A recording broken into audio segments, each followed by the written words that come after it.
Welcome to the Thinking Green News Moment. I'm Chris Schneider, and today my guest is Eric Pipkin from Pipkin Electric. Welcome, Eric. Thank you for having me.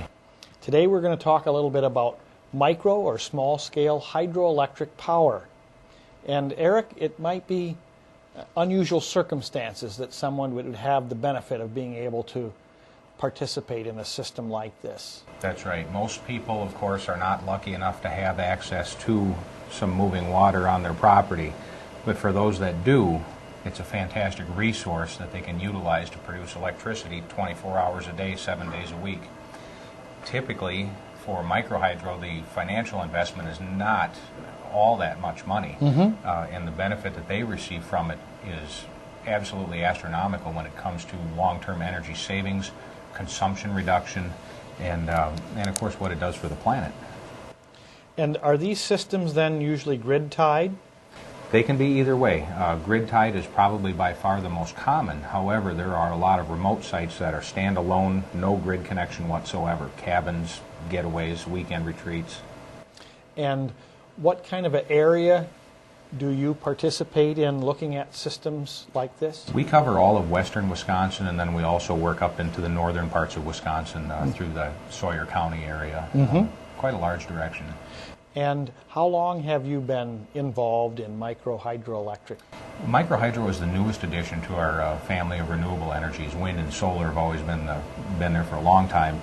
The microhydro just came into play in the last couple of years for us, and people are really starting to take a look at what they have on their property. You had the ability to look at a property today? Absolutely. And what did that look like? What prompted them to consider a system like this? Well, this was actually the city of Viroqua, and they have a couple of individuals that work there who are familiar with renewable energies on the wind side of things, and they saw hundreds of gallons of water, as a matter of fact 400,000 gallons a day being dumped into a creek, and so it dawned on them that they could utilize that to produce power and feed it back into the grid. Typically, what kind of a fall or how many gallons would someone need to be looking at for this to make economic sense?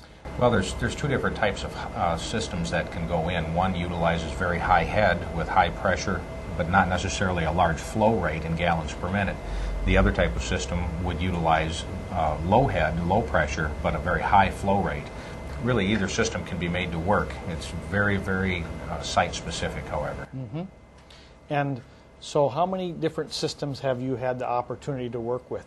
We've only worked on just a couple around this area. It's very, very new for us.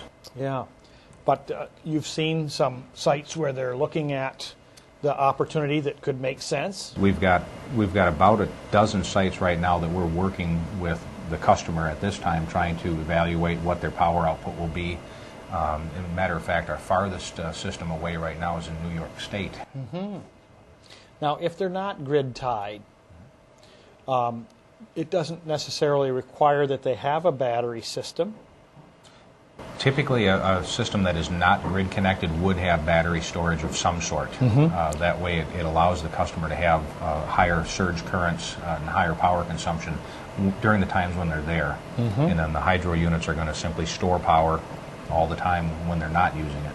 So it's unlikely that they'd have a system that they might just switch on to say, we're at the cabin, we would like to take advantage of this opportunity at this time. That certainly could be done, but that particular person would have to have a site with a much higher flow rate, much more power available.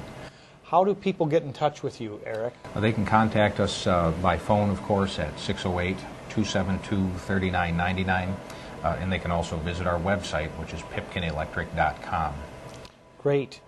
And then what can Fox viewers do tomorrow for the least amount of money to be involved in hydroelectric? Well, the first step is if they feel that they have a site that may be viable, or if they have a friend or relative that could possibly be viable, they should just give us a call and we can talk right on the telephone, probably determine over the phone whether or not it's worth pursuing. Awesome. Well, thank you so much, Eric, for coming out and talking about micro hydroelectric with us today. Thank you for watching the Thinking Green News Moment. I'm Chris Schneider.